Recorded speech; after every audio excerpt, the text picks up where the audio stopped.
Testing. Hello, everybody. Thank you so much. Thank you so much for being here. Appreciate that. This is a wonderful turnout. I first just want to thank the people from CCIU for organizing all of this and for the speakers. They're going to introduce themselves. Just so you know, the moderator will explain how everything's going to work, but you see cards on the tables. We're not going to be raising our hands and asking questions. There are various historic reasons, for that. But if you have questions as you go along, go ahead and write them on cards. They'll explain how this all works. But the most important thing is that you're here. Right? The most important thing is that you are here and that you know this kind of conversation matters. There's so many different ways that the world is trying to make sure that anything that separates us is used as a wedge to separate us farther. We did a whole sermon series on this, right? The method of intolerance, where both the left and the right and other places have techniques where they deliberately look that even if we're 90% in agreement, they're going to find that 10% to try to split us apart. This is meant to make that better, right? This is meant to combat that. Because the fact is that difference is not bad. Difference isn't bad. Difference is diversity. Difference is what's going to happen to the trees soon and make them from all being uniform green to being beautiful orange and red and yellow and different colors that makes the magnificent New England colors come out. It's what makes the seasons of New England so amazing. So many people try to say because there are differences in religious traditions that one is right and one is wrong, and that one is the only way, and that if we explore the other ways, that it's going to make us question our own faith. Good. We should always be questioning your own faith. But what I have found in my time doing interfaith work, doing interreligious work, which is a cornerstone of when I went to Hartford Seminary, now Hartford International University for Religion and Peace, learned that the more you investigate and talk with people from other faiths, the more it deepened my faith. So my prayer for you is that not only do you learn something about other faith traditions, but that you learn something about yourself, that you question your faith, that you question our faith, that at the end of the day, not only are you deeper in understanding and meeting other people, but this leads to a deeper faith within our own tradition as well. Or if it leads you to a different path that's better for you, that is fine too. So with that, thank you for being here. I'm profoundly grateful for all of you. I'm going to hand it over to Terry. Thank you, Sean. Well, that was a perfect example of you can take the preacher out of the pulpit, but you're still going to get a sermon no matter where you go, right? Sneak a preach, man. Sneak a preach. My name is Terry Schmidt, and I'm a volunteer with CCIU, the Connecticut Council for Interreligious Understanding. We are thrilled to be here. We're thrilled to see you here learning. This is the first of 3, I believe, that you're doing. You're going to go through all 9 of our religions that make up CCIU. And Sean just did an excellent job of explaining why. I really do want to underscore that point because the CCIU is founded as an educational organization, founded on the notion that if we do understand each other more, then we are going to relate with each other better. And we're not going to be inclined to do harm because of our ignorance. So that's why you're here, and we really deeply appreciate it. Now, we get accused occasionally of preaching to the choir, that you're already, sort of on board with that. But let me tell you why this is significant. We're all ignorant about each other's religions. Most of us will admit to being, especially, I'm UCC, like you guys. UCC, what they say it stands for, utterly confused Christians. Right, so we need to learn more about our own faith, obviously, and so that just shows how we don't know very much about each other's faith, even things across denomination. Rick is a United Methodist by background, and there's a lot about United Methodism that I don't understand, and that's still part of the Christian family. So anything we learn here is an advantage. And the point of that is, you may be in a group, you may be in a setting where somebody is saying something about those idiotic Baha'is, or those, I haven't actually heard that happen. I mean, it could happen. Or something about Buddhists, or any of our other religions. I can guarantee you will be in places where someone will say something about Muslims. Or they'll say something about Jews these days, right? If you've been through one of these, you may know something. You may have heard something. You may have learned something that you'll be able to say, that's not my experience. In fact, I've learned something that suggests that what you're saying isn't really true. So what this event does is arms you a little bit with a little bit more knowledge that may be valuable. So I'm glad I'm preaching to the choir. We're going to try to be educating the choir as well. So the way we do that, I'm going to get it clear. You've got these cards on the table. This is your event. It is your event to ask questions. We need you to ask questions. The way that you ask questions is to write out a question on this card. When you're done writing out a question on a card, you just raise your hand. We've got several people, including Terry Robinson over here. Terry is the co-chair of CCIU. And he'll come by and grab it, and we'll bring it up here, and we'll organize them, and then I'll ask the questions of the panelists. But I'm giving you warning right now. I want you to start thinking and writing questions now, because it's your event. If we don't have questions from you, it gets really boring quickly. I will start. I've got an opening question for everybody that I'll answer. And while that's happening, while that opening question is going on, how about if everybody grabs one of these and starts a thought, a question about Baha'i, or about Buddhism, or about Christianity. One other thing to mention, these folks are in order, Baha'i, Buddhist, Christian. They can't possibly represent their entire faith, right? But they do represent themselves and their experience of their faith. So you can't say, after today, I know everything that I need to know about Baha'i. But you can say, I know something about Baha'i. I know something about Buddhism. I know something about Christianity. That's the point of it. So the things that you don't know, that's what you want to ask right now. I will say one other thing, and then we'll get going on the questions. Remember when you were in third grade and your teacher said, penmanship matters? He or she was right. And this is a perfect example of it. So if we can read your question, the chances are that we will ask that question go up dramatically. So just a word for everyone. Okay, we ready? Everybody clear? Anybody got any questions offhand right now to start? All right, we're going to go ahead. I've got an opening question for our panel, and it's related to, it came to my mind because of what this week is. What is tomorrow? Tomorrow is September 22nd, and at 2:16 tomorrow afternoon, the autumnal equinox happens, and we move according to the astronomical calendar into fall. The next day is Rosh Hashanah, the Jewish New Year. New Year? I thought New Year was January 1st. How's that calendar put together? What does that have to do with the New Year? Why is Rosh Hashanah? And what about other religions? Do they organize their calendars differently? And if so, why? We take our calendar for granted, but our calendar is the only calendar out there. So my opening question is, I'm going to, oh boy, I would be tempting fate here by starting with Baha'i, but I'm going to do it anyway. By the way, this is Monica. It's Minika, right? Minika, Janice, and Rick. Jennifer, I'm terrible with names, I apologize. Jennifer, so Minika, Jennifer, and Rick. And I will start with Minika. So, is the Baha'i calendar different than the calendar that we normally work with, and why? Sure. Can you all hear me?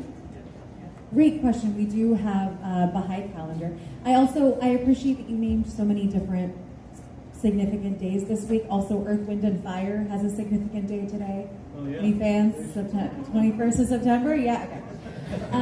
Keeping it loose this morning. All right. So in the Baha'i Faith, we have a calendar made of 19 months, each of which has 19 days. The number 19 holds some significance for Baha'is, with the idea that 9 is a number representing fulfillment. It's the largest that any digit can be. There's more numerology there. I won't go into it. There are better people in the audience who could if you had those questions. But 19 months, 19 days each, and we begin each month with what we call Feast. It's a community gathering space. Our next one will be on the 26th, that's this week. A space where the community can get together, say some prayers, talk about any community affairs or administrative things that need discussing, and close with some socialization, some beverages, refreshments, things like that. So with 19 and 19, we discussed makes us 361 days. We have math teachers up here, leaving 4 intercalary days between the two calendars. We call those ayamiha. They're days spent in abundance of joy and fellowship and generosity that that directly precede our month of fasting. How about the Buddhists? The Buddhists have a different calendar than the Christian calendar. Yes, actually, I can speak mostly for the Tibetan Buddhist tradition. As you may know, there are many. There's Theravada, there's Zen, there are many different traditions. Hello? So anyway, in the Tibetan Buddhist tradition, they follow a specific lunar calendar, so that would vary from our calendar. One of the important holidays is called Losar, which is the New Year. Sometimes it corresponds with the Chinese New Year, and sometimes it doesn't, but they're usually not too far apart. Additionally, there are 4 main holidays in the Tibetan Buddhist calendar, which are said to be the 4 great occasions of the Buddhist life. So, like, one of them would be when he gave his first teaching. Another one would be the occasion of his death and what they say his parinirvana, or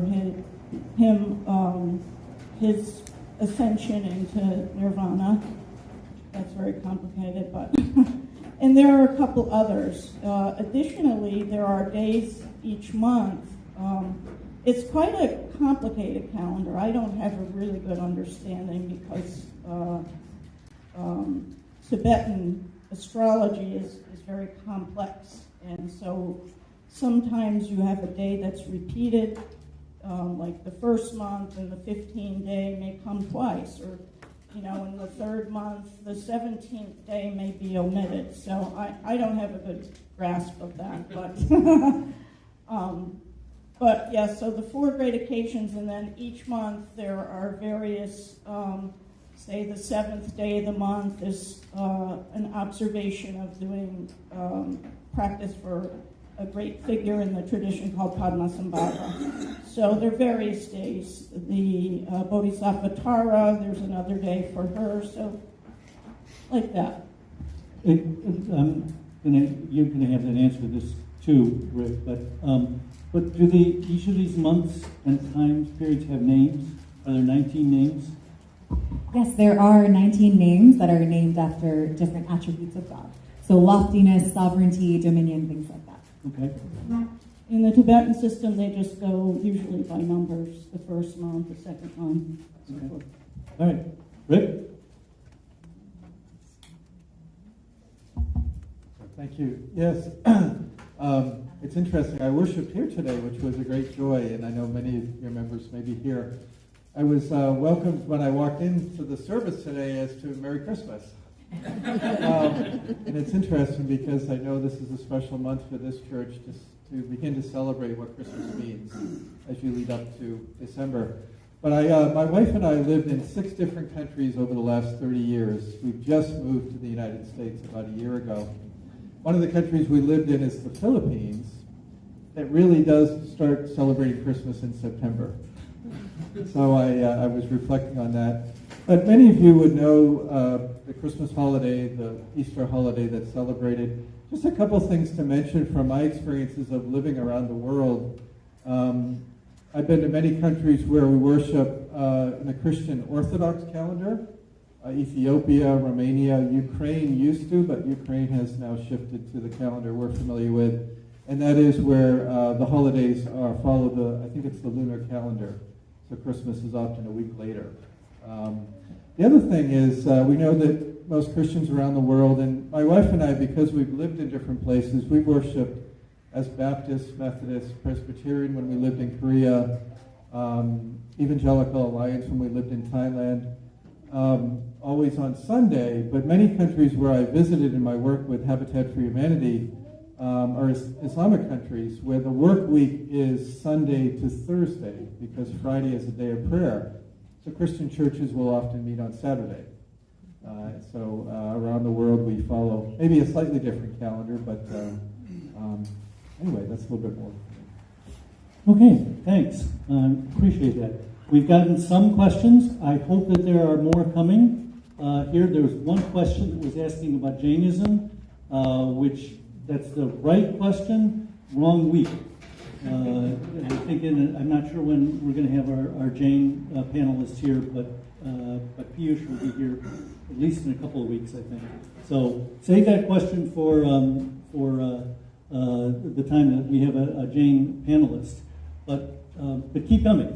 Think up questions, write them down, hand them in. That'll be great. So I've got a question for the Buddhists. You referred to the Tibetan Buddhist calendar. Are there different varieties of Buddhism other than Tibetan? And how would you describe them? Yes, there are many different forms of Buddhism. Many people are familiar with Zen tradition. That's often in Japan, sometimes in Korea you find Zen. Also, Zen originated in China and was called Chan. There are Theravadins, and they're primarily in Southeast Asia. There are many different forms of Buddhism. Primarily, there are what we call three vehicles in some forms of Buddhism. So there's the Hinayana, which is the foundational vehicle. Then there was a later movement called the Mahayana. So Hinayana is basically personal liberation. Mahayana is liberation for self and all others.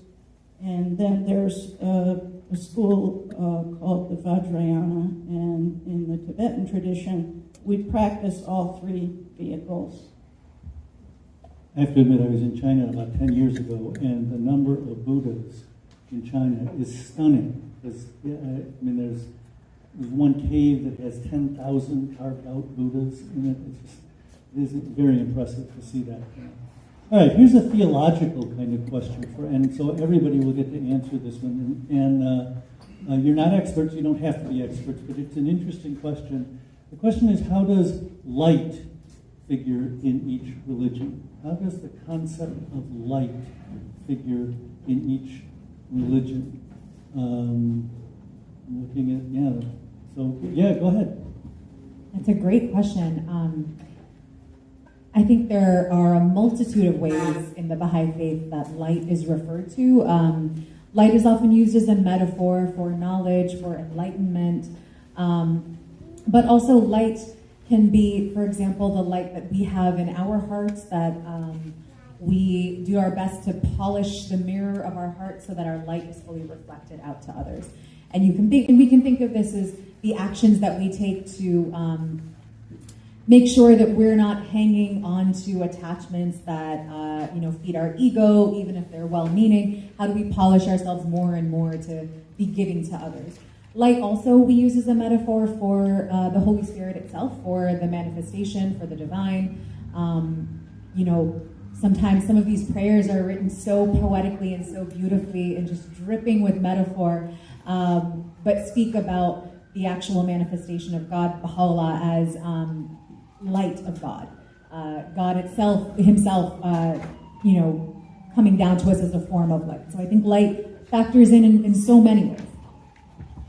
Okay. Do you want to go? Yeah, go ahead. In Buddhism, light is also very important. It is also a metaphor for enlightenment, which is said to be reaching our highest potential as human beings.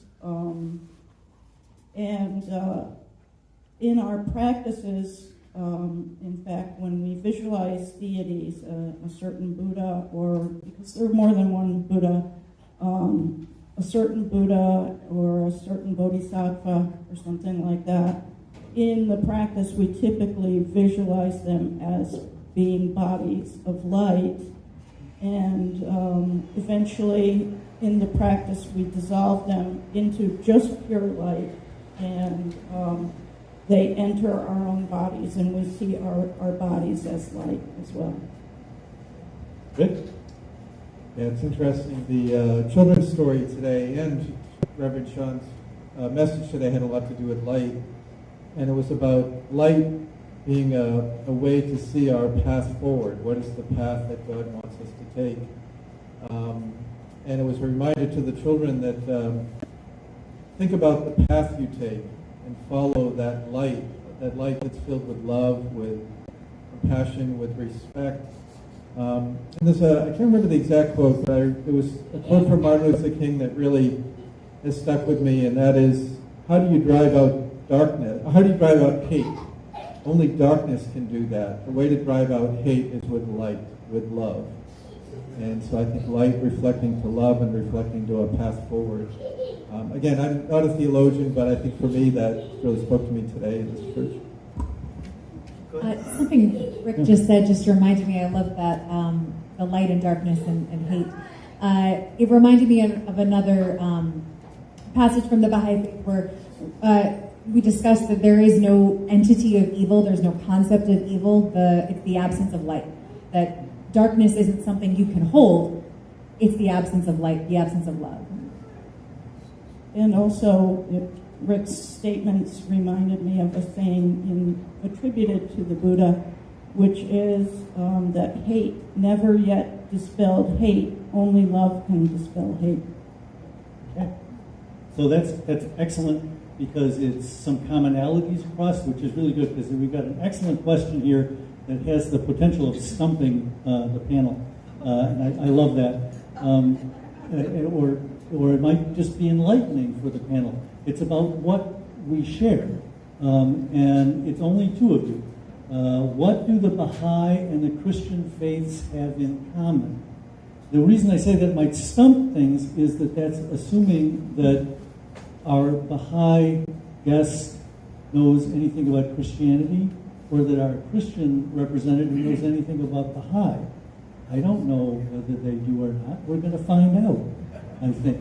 So do you think that there are things that Baha'i and Christian faiths have in common? And if so, what?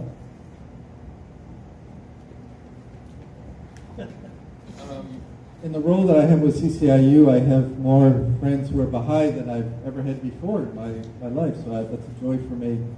And I guess what I'm learning more and more is, I guess it's and when I think of, in the Christian faith, our Lord Jesus, he walked in a way that, as I would often say, and I worked for Habitat for a long time, and in Habitat I supervise people of all different faiths. Our volunteers are all different faiths.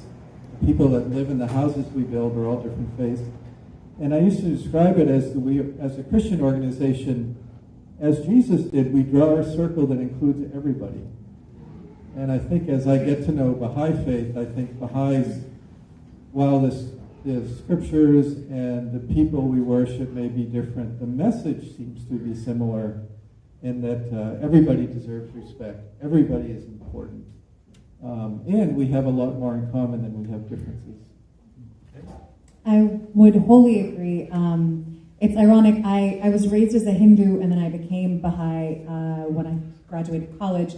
And I learned more about Christianity through the Baha'i faith than I had before. One of the principles kind of central to the Baha'i faith is this idea of progressive revelation, that all of humanity is on an onward, forever path of evolution. And so religion also evolves and adapts to the message from God, adapts to our needs, our social realities at any time. And so many of the Baha'i passages actually reference Christ and reference Christian talks. The Sermon on the Mount is featured very heavily in some Baha'i passages. So I actually came into contact with it through the Baha'i faith. And I would fully agree that the concepts of brotherhood and unity and love, that we are all created in the image and likeness of God, that our qualities, our entities are only coming because we've been blessed by our Creator to be this way. And so then we're called to act, to create the community that will become the kingdom of heaven on earth. That our fulfillment, I understand, is the same fulfillment of all the religions that have come. I'm going to ask a question here that hasn't come to me yet, but it occurred to me, and it would be an interesting question, a useful question, to put some things in context. Can you tell me the date, approximately, of the founding of your religion? When were they founded? And I'm going to start, not with the oldest, but with Christianity, just because you're close. When do you think, give me an idea of what you would say. I wonder if Sean could give me some tips here. 2,000 years ago. 2,000 years ago. Worth the price. 2025. All right. That's 2,025 years.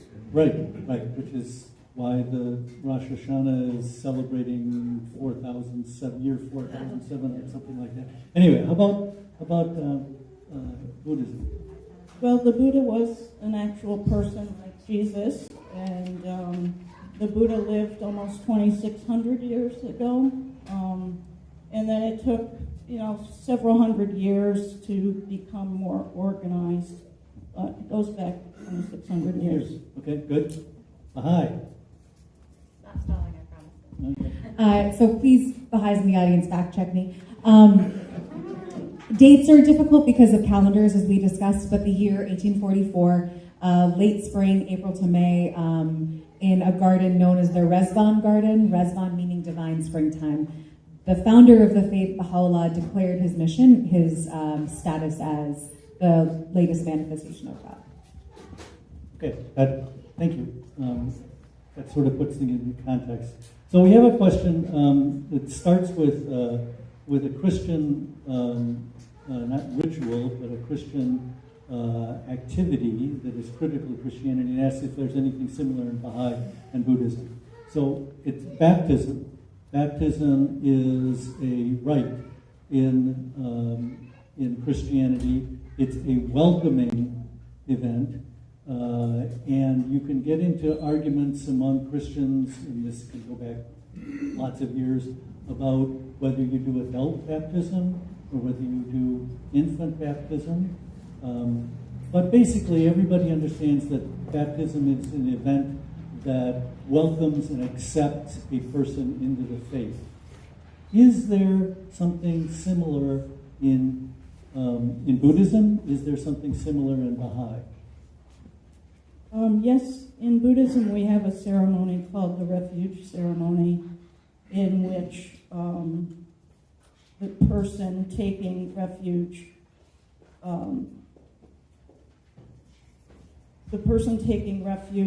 officially enters the Buddhist path.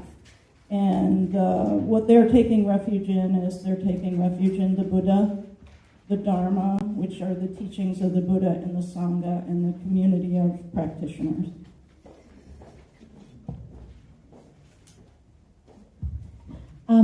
Yes, from the Baha'i perspective, on a level, yes. On a level, no. The one's faith in the Baha'i faith is really between the sacred and intimate relationship of oneself and God, or oneself and Baha'u'llah. But there is a moment when one decides to join the Baha'i community where they can officially register to be part of the community administration. For young people, for example, at 15 is considered the age of spiritual maturity, so that's when they're able to fully declare themselves as a Baha'i as well.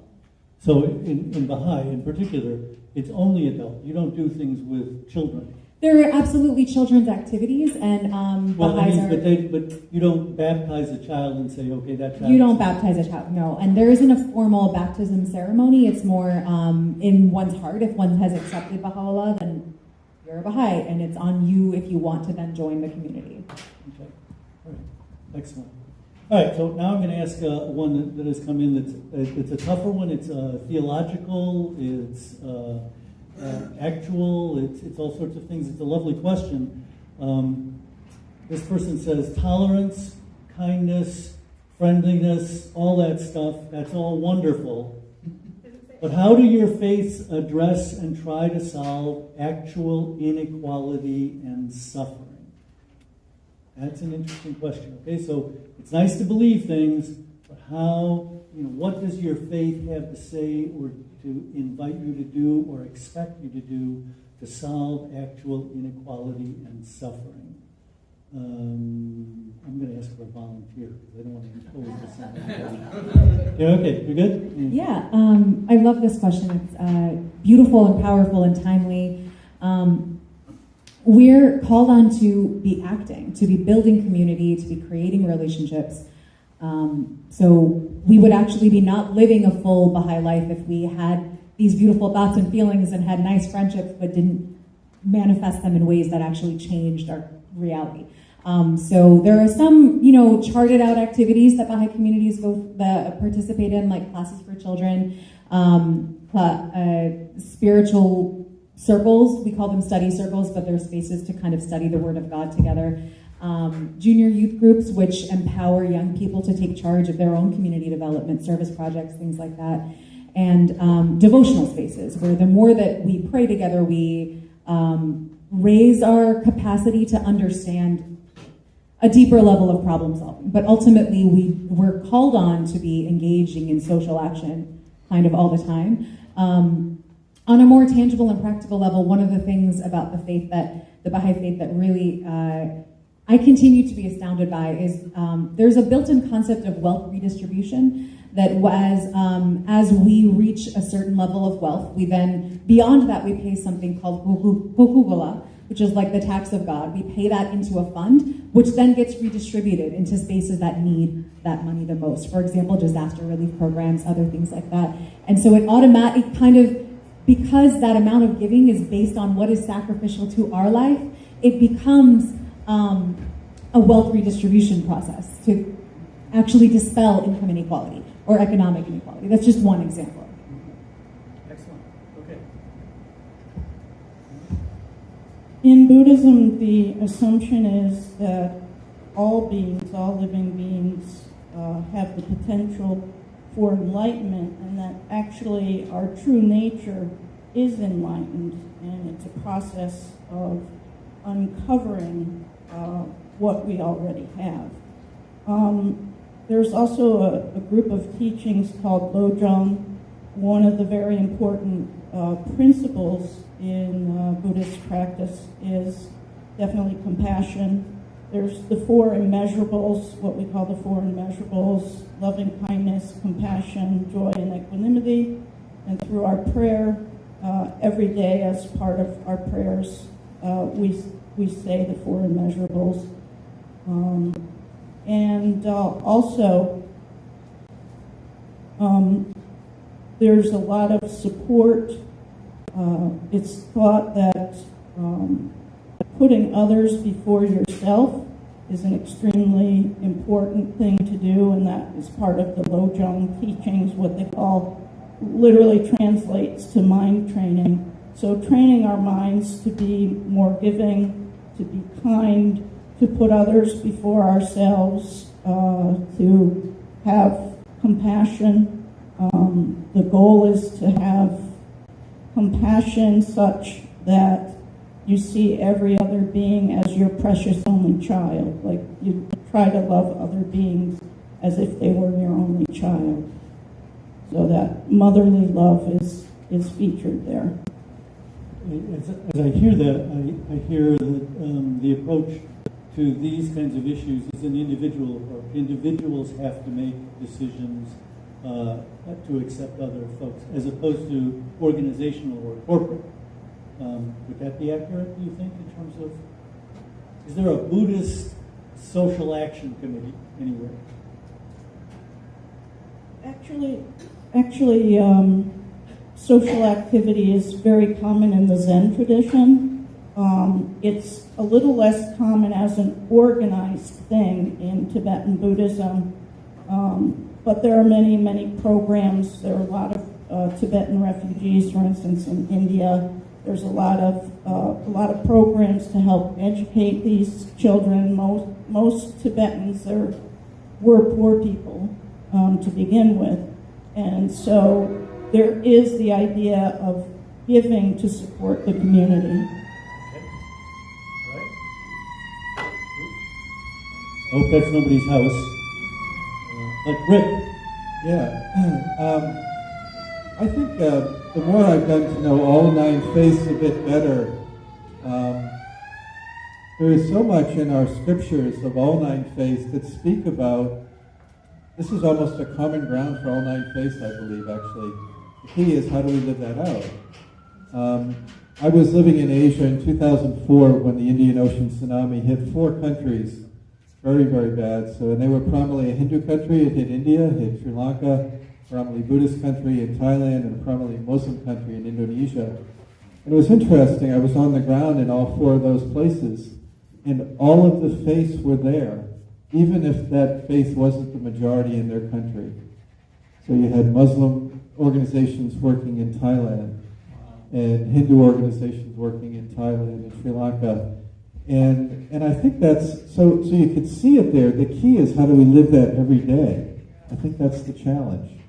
And we, as Christians, we say that we're not Christ, we're seeking to be Christ-like. And I think that's the challenge for us as Christians, is to look at as to what more can we do, and how can we, in a kind way, remind others as well.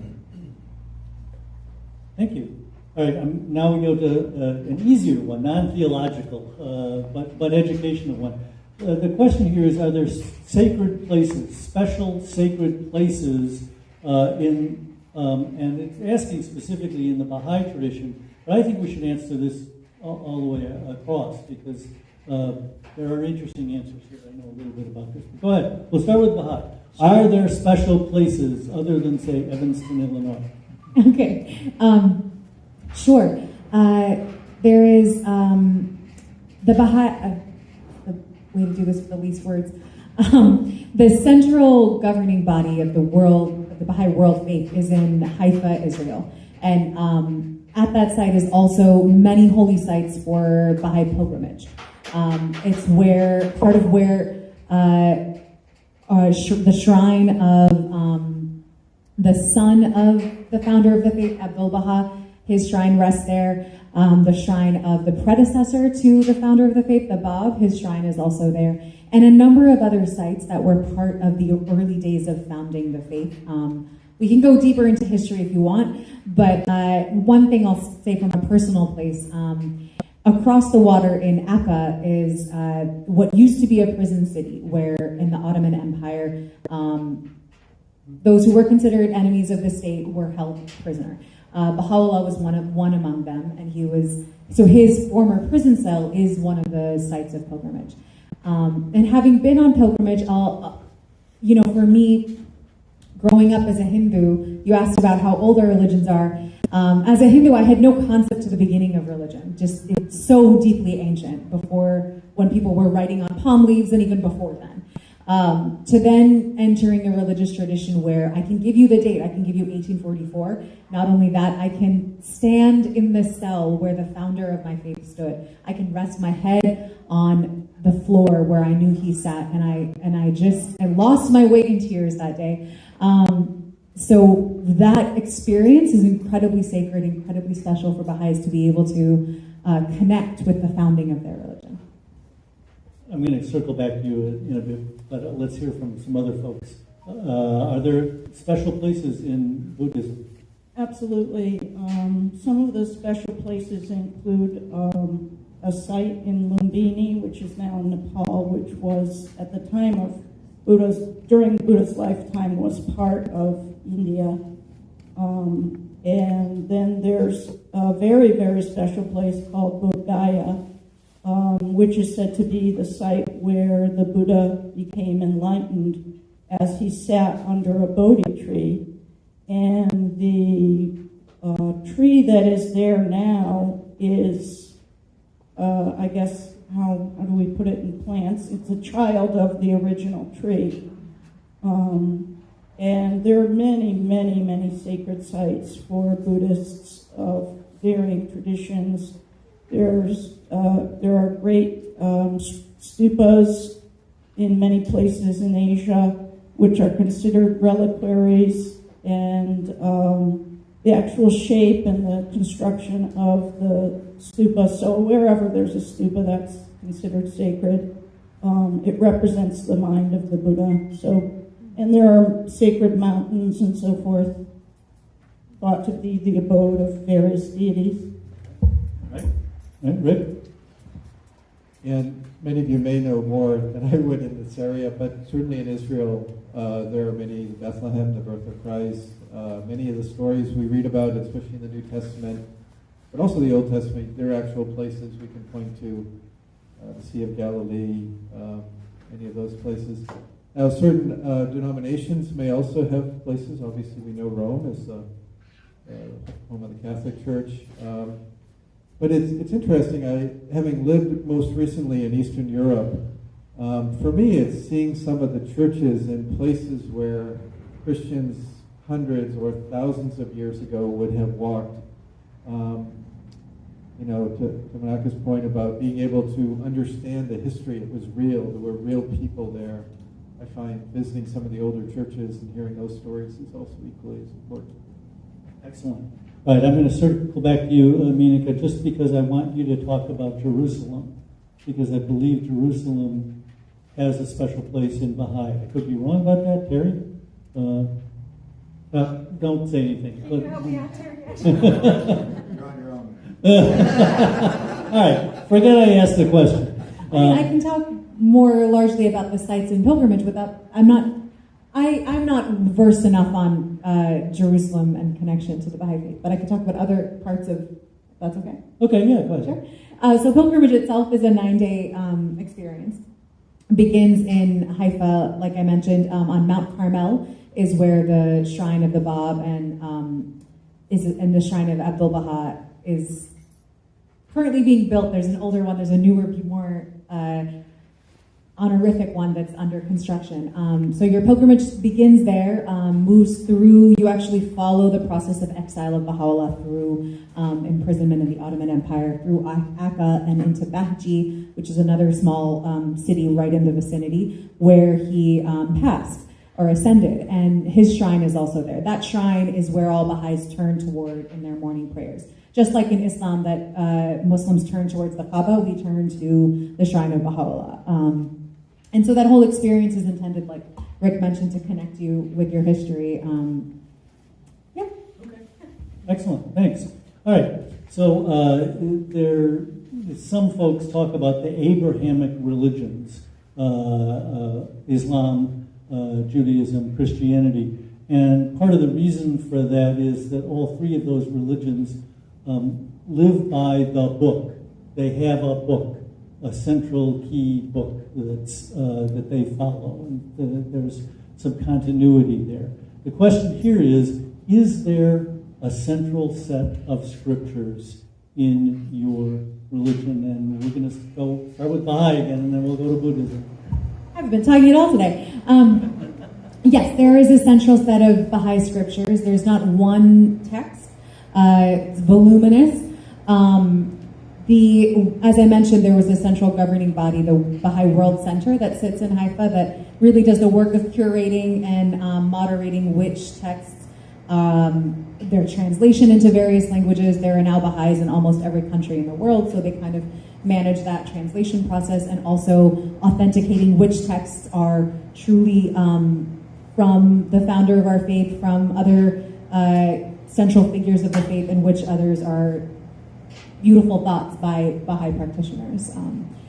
There are prayer books that we use. There are some texts are considered central and sacred. For example, our Book of Laws is called the Kitab-i Iqan, Book of Laws, or sorry, Kitab-i Aqdas, Book of Laws. And that one contains really the essentials of requirements for a Baha'i life, for example, obligatory prayers, marriage laws, things like that. And then the other holy book, the Book of Certitude, the Kitab-i Iqan, which really expounds on the relationship between man and God and the covenant that man has entered into with God, that we will always be protected, always be sent a messenger. We should always be turning to that messenger with open eyes, open heart. Okay. How about Buddhism? Oh, it might just be your branch of Buddhism. Not actually. Well, in the Tibetan faith, there are the 108 books called the Kangyur, which are said to be all of the collected words of the Buddha, the sutras, that came to us through the Sanskrit language. Buddhist texts go back, obviously, thousands of years, and there were two main languages, and Sanskrit was one of the languages, and in the Tibetan tradition, they follow the Sanskrit version of those sutras. And in every temple, there would be, in the center, there would be a Buddha statue, and on the one side would be the Kangyur, what I just said, the 108 volumes, and on the other side would be more than 200 volumes of what are considered to be the definitive commentaries on the sutras. So the sutras would be sacred and the commentaries would be commentaries, or are they both sort of considered sacred? Both considered sacred. Interesting. All right, so here's a question for all three of you, and I love the follow-up to this question. So what does each religion believe happens after death? That's sort of the question. Do you have a belief in an afterlife? But the follow-up is where the rubber meets the road, I think. And how does it impact on how you live? So does your religion preach an afterlife, a life after death? And if so, how does that impact how you live? Let's see. Let's start with Christianity. There's too many experts in the room here. I would say for me, I don't think about it a lot because I think about how can I be a Christian today. And I don't feel that I act that way so that I will go to heaven. But I think as a faith, we talk about that if we believe that Christ is our Savior and we follow that way, that it will lead to everlasting life. It will lead to a life with Christ. I would say as a Christian, I don't think about that a lot, though. To me, it's focusing on how do I live today in a way that how do I learn from my mistakes today and to be a better person. Okay. All right. Yeah.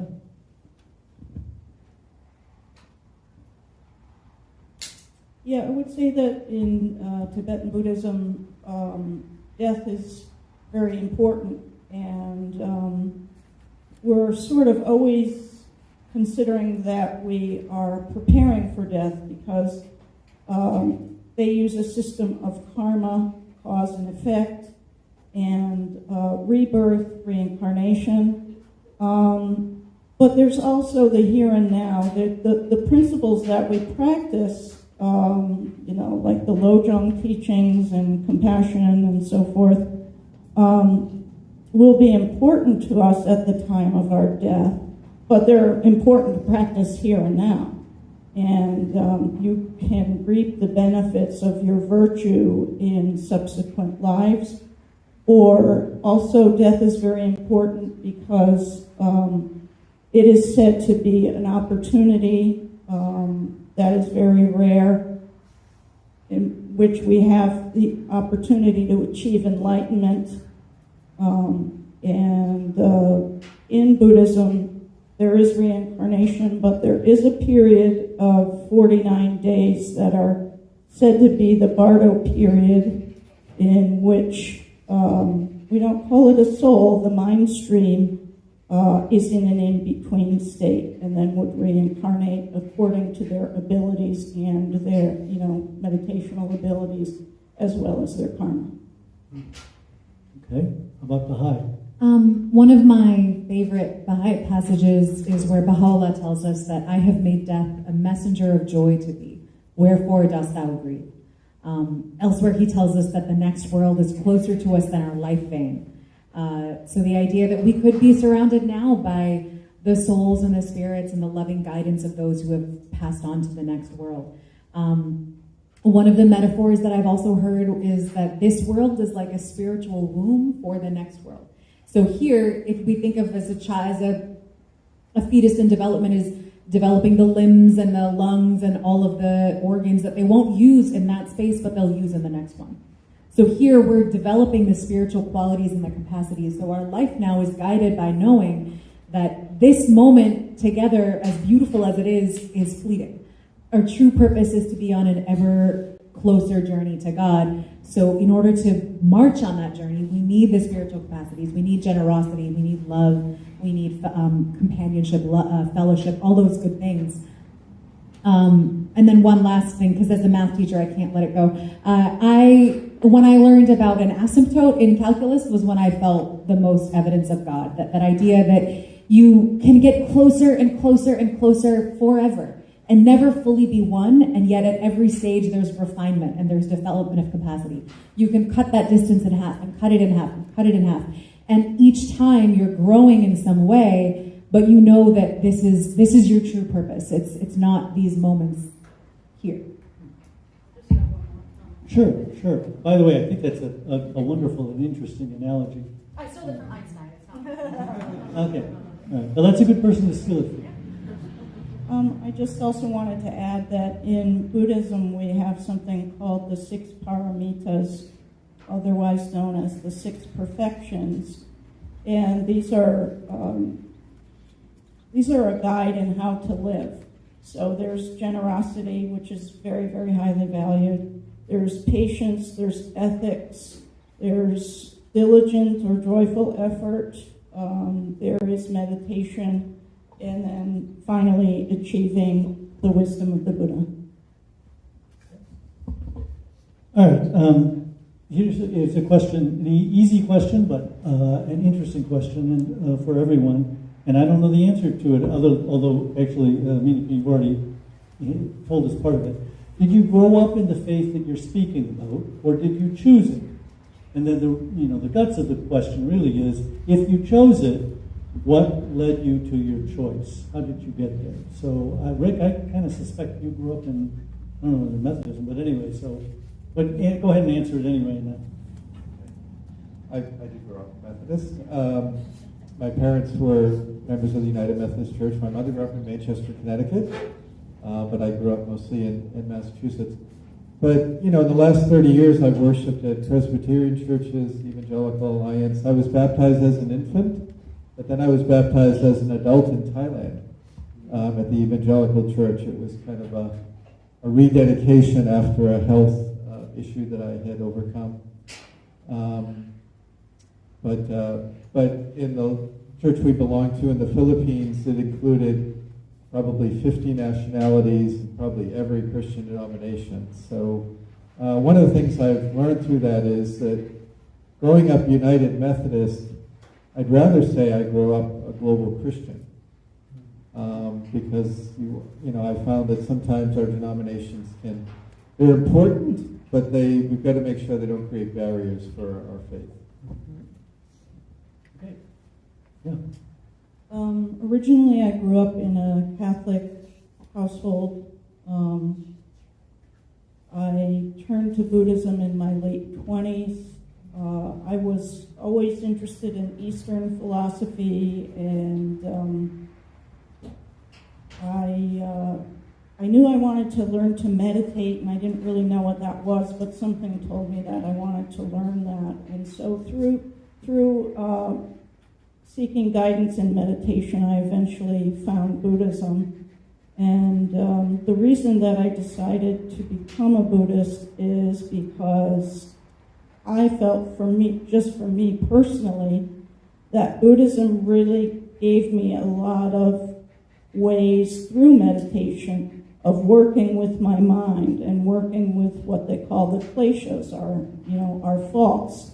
In the Vajrayana tradition, they talk about transcendence and transformation. And so in the Vajrayana tradition, we also have what we call poison as medicine. And what that means is these poisons, what they call poisons or kleshas, these faults, jealousy, ignorance, anger, and so forth, are really the sort of fuel for our spiritual development. So that's what led you in that direction. Yeah. Okay. Monica? Yeah, I haven't told the story in a while. I grew up as a Hindu, very traditional household, very religious house. Saturday mornings, my dad and I would cut vegetables and have like theological deep discussions about, Hindu philosophy and all these things. And we had some family tragedies that we, went through when I was finishing college, and I kind of fell away from belief for a bit. And then I was at a Baha'i devotional gathering with some friends. I don't know why I was there. It was kind of random. And someone mentioned to me afterward that Baha'is believe that Baha'u'llah is the fulfillment of Hindu prophecy. When you have your Hindu speaker, they may speak about 10 manifestations of Vishnu. This person told me that Baha'u'llah was the 10th manifestation, and something happened that I didn't feel in control of.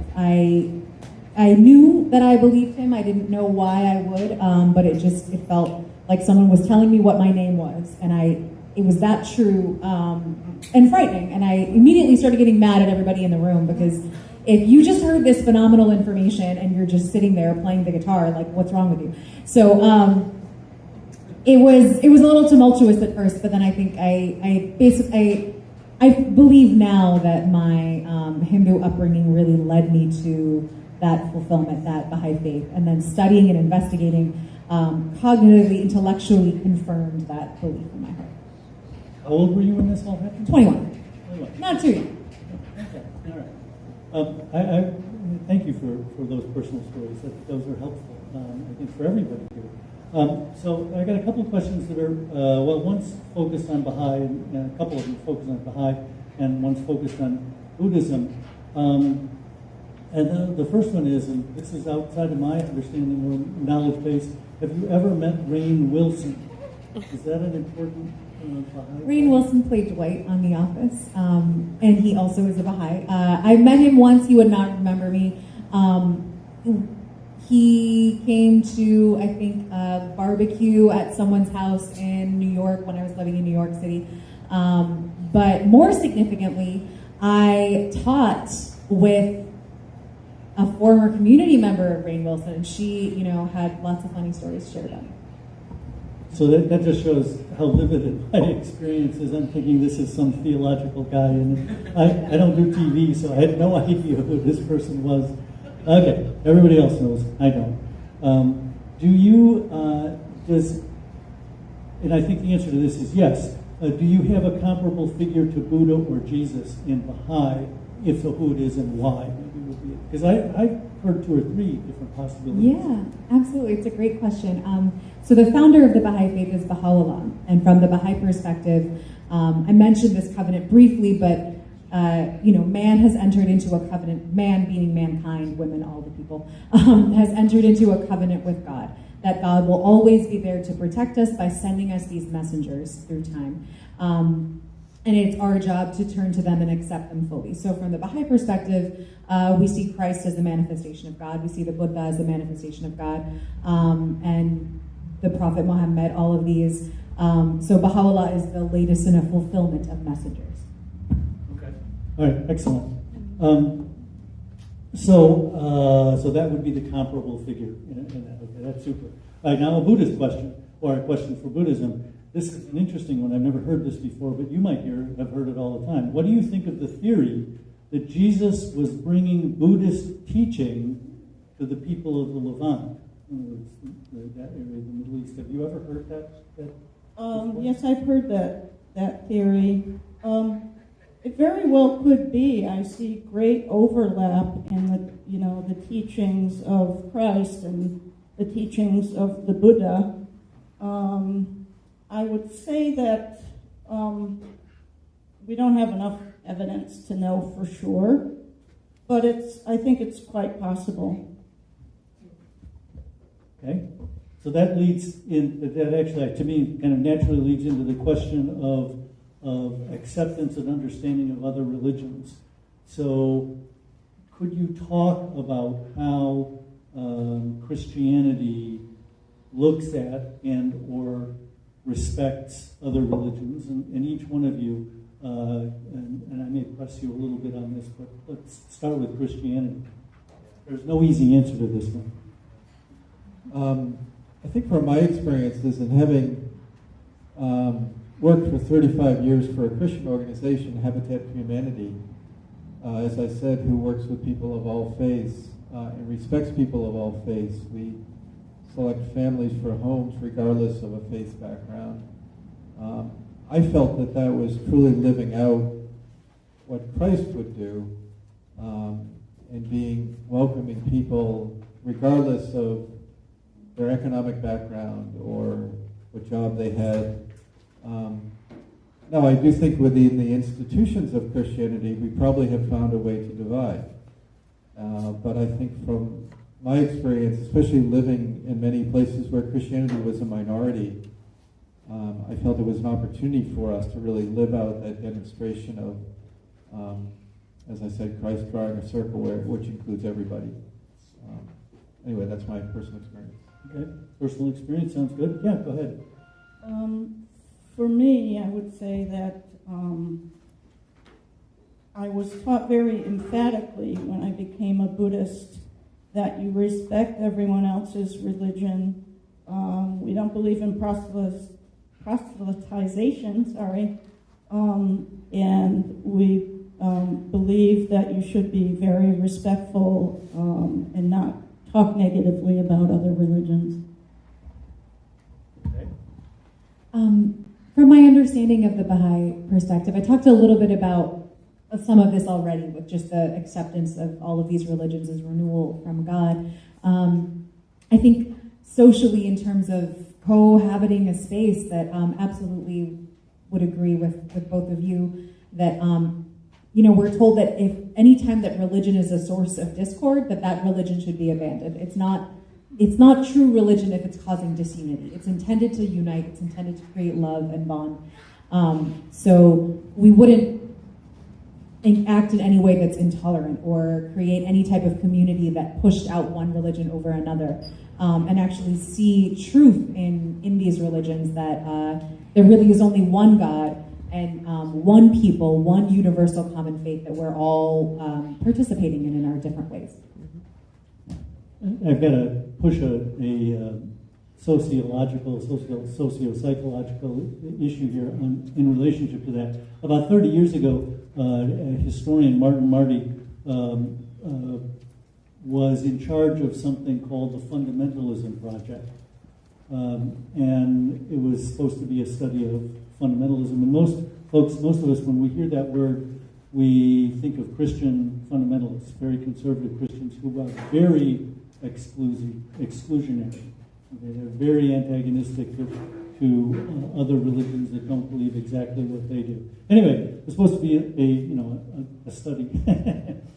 When they were finally done with the Fundamentalism Project, it was a 5-volume study that looked at religions all over the place. And the reality is, there are fundamentalisms in every religion. There are such a thing. I find this almost impossible to understand or comprehend or visualize, but there are fundamentalist Buddhists.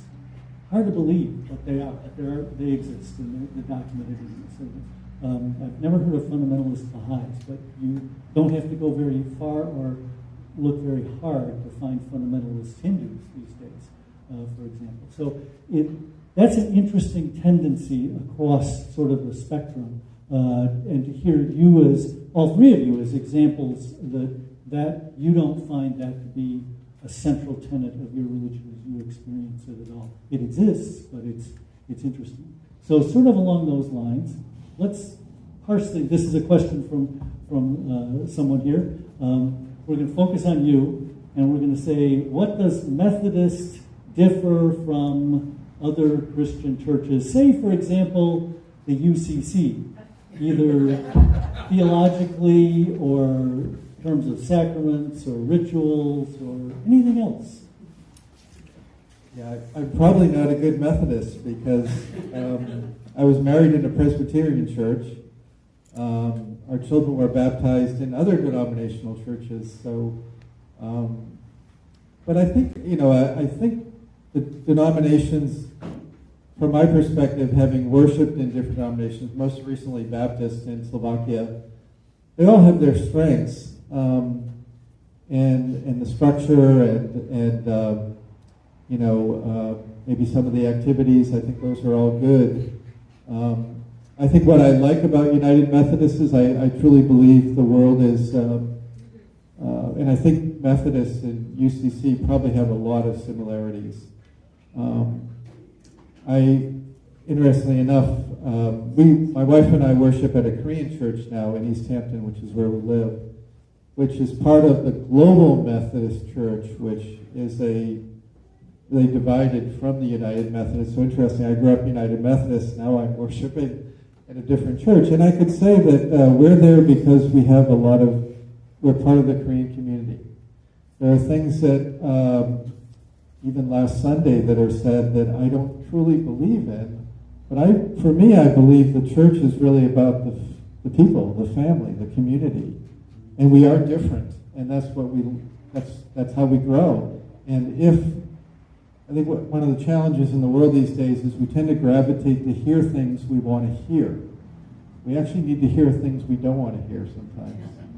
And I find at the church we go to now, I do hear that, but there's a role that I play in telling people what I believe in that church. And there's a role that they play in helping me understand them better. So I think the more we can actually interact with people that think very differently than us, we're going to find more common ground. That's a really wonderful answer. Yeah, it is. That's okay. Once you get a hold of it, it's yours, right? So that was excellent. I've run out of questions that have been sent up here, which is good. I've got one more for everybody, and then then these folks will stick around afterwards if you want to come up and ask some more questions. That will be a good thing. Here's my one. And Rick, you got homework. So you can't go until you fill out this form, which asks the question of basically how did we do today. So here's the question, and this is an issue that arises with some of our other religions even more so than with the three that are represented here. But it's a valuable question, I think, for any of us to consider and think of and have an answer for. So if you don't necessarily know how the world views you, how the rest of the people in Connecticut views your religion necessarily. But if there were one thing that you would want people to know or to feel or to recognize about your religion, think about it. You can think about it. What would that be? That's the question. What would that be? Think about it this way.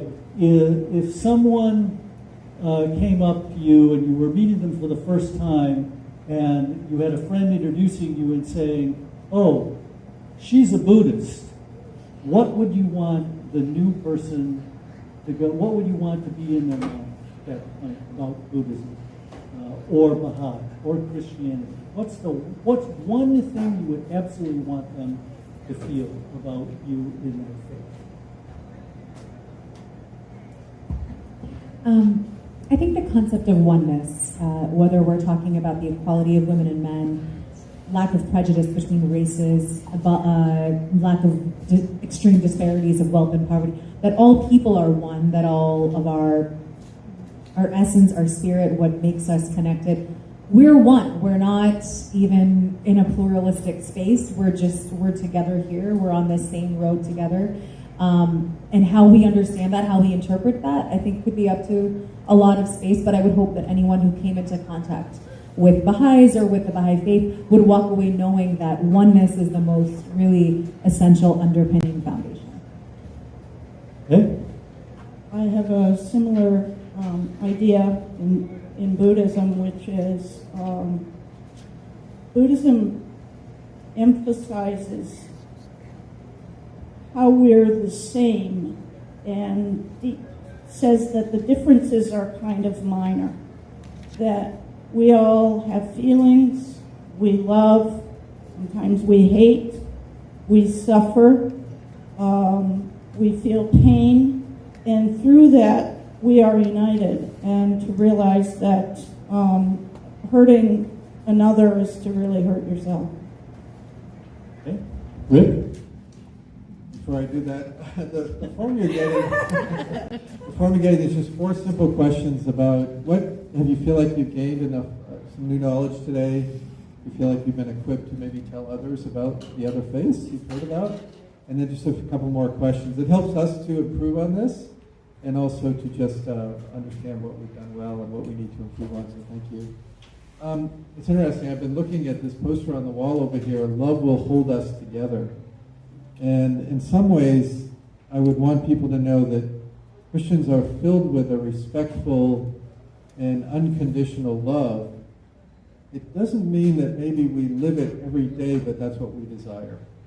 And I would, I think I would say that in a way that, not in an arrogant way, but in a way that, hey, I'm on a journey too. So hold me accountable to that as well.